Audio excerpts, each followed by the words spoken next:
Nitrogen परिवार जब hydrogen के साथ क्रिया करते हैं तो विभिन्न प्रकार के हाइड्राइड बनाते हैं। तो प्रायः ये +3 ऑक्सीडेशन स्टेट वाले कंपाउंड्स होते हैं। तो जितने भी इसके हाइड्राइड होते हैं उसमें आप देखिए +3 ऑक्सीडेशन स्टेट ही दिखाई देता है। हाइड्रोजन के साथ क्रिया करके ये कई प्रकार के हाइड्राइड बना सकते हैं। नाइट्रोजन परिवार के जितने भी सदस्य हैं, तो सबसे पहला सदस्य है नाइट्रोजन। तो यह जब हाइड्रोजन से क्रिया करता है तो अमोनिया बनता है। दूसरा है फॉस्फोरस से, तो फॉस्फीन बनता है PH3। इसी प्रकार आर्सीन AsH3, स्टिबीन SbH3, बिस्मथीन BiH3।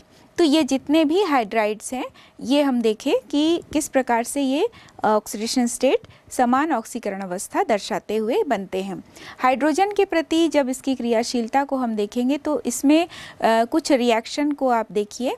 जैसे अगर मान लीजिए इसमें से कोई भी तत्व हम लेते हैं उसको हम =E मान लेते हैं कि E बराबर nitrogen, phosphorus, arsenic, antimony, bismuth कुछ भी हो सकता है। तो वो एक ही प्रकार से हाइड्रोजन से क्रिया करके हाइड्राइड बना सकते हैं। तो कॉमन यदि हम उसका रिएक्शन देखेंगे तो 2E + 3H2 = 2EH3। और उसका एक उदाहरण देख लेते हैं कि नाइट्रोजन यदि N2 है + 3H2 = 2NH3। तो अमोनिया फॉर्म हुआ, नाइट्रोजन और हाइड्रोजन के द्वारा अमोनिया बनता है। यहाँ पर जो हाइड्राइड बनते हैं इसके अलग अलग गुण होते हैं, या इसको हम जब तुलनात्मक अध्ययन करेंगे तो कई सारे गुणों के रूप में हम इसका अध्ययन कर सकते हैं। सबसे पहले हम देखेंगे अवस्था। तो ये सभी जल में विलेय होते हैं और गैसेस होते हैं। दूसरा हम देखते हैं इसका स्थायित्व। तो जब हम इस परिवार में ऊपर से नीचे आते हैं तो देखिए परमाणु आकार बढ़ता जाता है।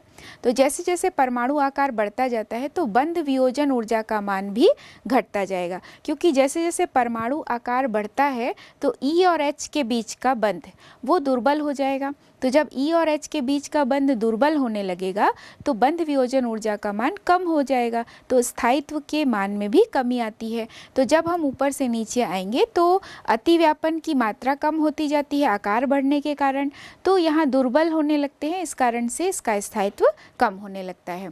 दूसरा है अपचायक गुण। तो अपचायक क्या होते हैं? जो हाइड्रोजन देते हैं। यहाँ पर हम EH बॉन्ड देखते हैं। तो H देने की क्षमता जिस हाइड्राइड में जितनी ज़्यादा होगी या जो जितनी आसानी से H देते हैं दूसरे यौगिकों को, वो उतने अच्छे अपचायक होते हैं। तो यहाँ पर जब हम ऊपर से नीचे आते हैं तो चूंकि आकार बढ़ता है तो जो बंध वियोजन ऊर्जा होगी, या हम देखें E और H के बीच का जो बंध है वो दुर्बल होता जाता है क्योंकि आकार बढ़ रहा है। तो H त्यागने की जो क्षमता है वो बड़े आकार के परमाणु में अधिक होती है। तो ऊपर से नीचे आने पर अपचायक गुण में वृद्धि होगी। तो अमोनिया दुर्बल अपचायक होगा और यहाँ पर जो बिस्मथीन है वो सबसे अधिक अपचायक होता है। तो अमोनिया दुर्बल अपचायक होगा और BiH3 प्रबल अपचायक होते हैं। तो क्रम यदि बनाएंगे तो NH3, PH3, ASH3, SbH3 और BiH3। तो यहाँ पर अपचायक गुणों में लगातार वृद्धि होती जाती है। हाइड्राइडों का जो अगला गुण है वो है क्षारीय गुण। तो चूंकि नाइट्रोजन परिवार के सभी सदस्यों के पास एक लोन पेयर ऑफ इलेक्ट्रॉन होता है जिसे वो देकर क्षारीयता प्रदर्शित करते हैं, लुईस क्षार की तरह व्यवहार करते हैं। तो यहाँ पर जब हम क्षारीयता को देखेंगे तो ऊपर से नीचे आने पर जो क्षारीयता का मान है वह कम होने लगता है। इसका कारण ये है कि चूंकि अमोनिया में जो नाइट्रोजन है वो बहुत छोटे आकार का होता है, तो इलेक्ट्रॉन घनत्व एक छोटे से क्षेत्र में होता है। तो इलेक्ट्रॉन का घनत्व अधिक होने के कारण इलेक्ट्रॉन देने की प्रवृत्ति भी अधिक होती है। लेकिन जब हम ऊपर से नीचे आते हैं तो चूंकि आकार बढ़ता जा रहा है, तो जैसे जैसे आकार बढ़ता जाता है तो यहाँ जो लोन पेयर होता है वो अधिक आयतन में फैल जाता है। तो इलेक्ट्रॉन युग्म दान करने की जो प्रवृत्ति होगी ऊपर से नीचे आने पर वह कम होती है। इस वजह से अमोनिया प्रबल क्षारीय होता है, जबकि BiH3 दुर्बल क्षारीय गुण दर्शाता है, क्योंकि ऊपर से नीचे आने पर आकार बढ़ता है और इलेक्ट्रॉन घनत्व अधिक आयतन तक फैल जाता है। तो इलेक्ट्रॉन युग्म देने की जो प्रवृत्ति है वह कम हो जाती है। अगला गुण है क्वथनांक। चूँकि नाइट्रोजन आकार में छोटा होता है और हाइड्रोजन बंध बनाने की प्रवृत्ति रखते हैं, तो नाइट्रोजन ऑक्सीजन एवं फ्लोरीन, ये 3 ऐसे तत्व होते हैं जो उच्च ऋण विद्युतीय भी होते हैं और आकार में छोटे होते हैं। तो ये हाइड्रोजन बंध बनाने की प्रवृत्ति रखते हैं। तो जब ये हाइड्रोजन बंध बना सकते हैं और जब हम ऊपर से नीचे आते हैं तो आकार में वृद्धि होती है, तो इस कारण से वहाँ ऋण विद्युता का मान हाइड्रोजन के बराबर हो जाता है उन सभी तत्वों का, तो वे हाइड्रोजन बॉन्ड बनाने की क्षमता नहीं रखते हैं। तो चूँकि इनमें हाइड्रोजन बंध बनाने की प्रवृत्ति अधिक होती है तो ये आपस में संगुणित हो जाते हैं। अमोनिया में हाइड्रोजन बंध पाया जाता है। यहाँ पर देखिए NH3 आपस में, मतलब एक अणु NH3 और दूसरे अणु NH3 के मध्य एक हाइड्रोजन बंध कार्य कर रहा है और इस कारण से ये अणु आपस में संगुणित हो जाते हैं। तो इसलिए अमोनिया और फॉस्फीन को यदि कंपेयर करेंगे तो अमोनिया में हाइड्रोजन बंध प्रेजेंट होने के कारण उसका क्वथनांक अधिक होगा, जबकि फॉस्फीन में हाइड्रोजन बंध नहीं पाया जाता है, इसलिए उसका क्वथनांक कम होता है। फॉस्फीन में जो फॉस्फोरस है उसका आकार नाइट्रोजन से अधिक है, तो वे हाइड्रोजन बंध बनाने की क्षमता नहीं रखते हैं। जबकि ऊपर से नीचे आने पर जो नाइट्रोजन परिवार के हाइड्राइड होते हैं वहाँ अणुभार में वृद्धि होती जाती है। अणुभार में वृद्धि होती जाती है, वान डेर वाल आकर्षण बल भी बढ़ जाता है।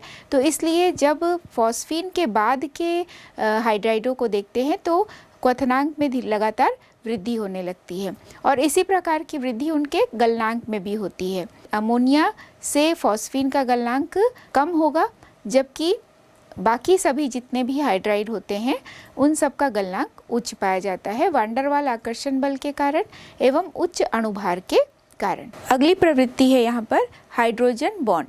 तो चूंकि अमोनिया हाइड्रोजन बॉन्ड बना सकते हैं क्योंकि नाइट्रोजन का आकार छोटा होता है, ऋण विद्युतीय होते हैं, इसलिए वो हाइड्रोजन के साथ हाइड्रोजन बॉन्ड बनाकर संगुणित हो जाते हैं और इसी कारण से ये उच्च क्वथनांक भी दर्शाते हैं।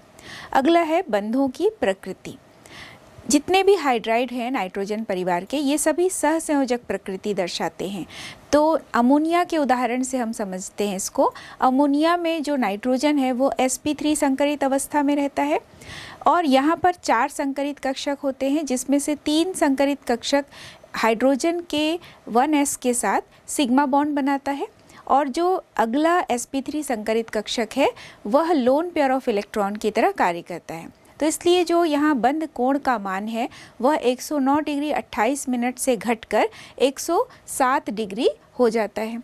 और जैसे जैसे हम ऊपर से नीचे आते जाते हैं तो ऊपर से नीचे आने पर चूंकि आकार में वृद्धि होती जा रही है और आकार में वृद्धि के साथ साथ जो विद्युत ऋणता का मान है वो भी कम होने लगता है। तो समान बंध युग्म NH3 से BiS3 तक देखते हैं तो दूर दूर होने लगते हैं। तो अमोनिया में जो NH बंध होता है वो फॉस्फीन में PH बंधों की तुलना में ज़्यादा पास पास होते हैं, इसलिए वहाँ प्रतिकर्षण का मान अधिक होता है। तो जब प्रतिकर्षण अधिक होता है तो बंध कोण के मान में वृद्धि होती है, जबकि बाकी जितने भी हाइड्राइड हैं आप देखिए यहाँ लगातार बंध कोण के मान में कमी होती जा रही है, क्योंकि यहाँ ऋण विद्युता का मान भी घटता जा रहा है परमाणु आकार के बढ़ने के साथ साथ। अगला गुण है विलेयता। अमोनिया और जल के मध्य हाइड्रोजन बंध बनने के कारण अमोनिया जल में घुल जाते हैं, लेकिन इसके अलावा जितने भी हाइड्राइड होते हैं वे जल में नहीं घुलते हैं क्योंकि वो हाइड्रोजन बंध बनाने की क्षमता नहीं रखते हैं।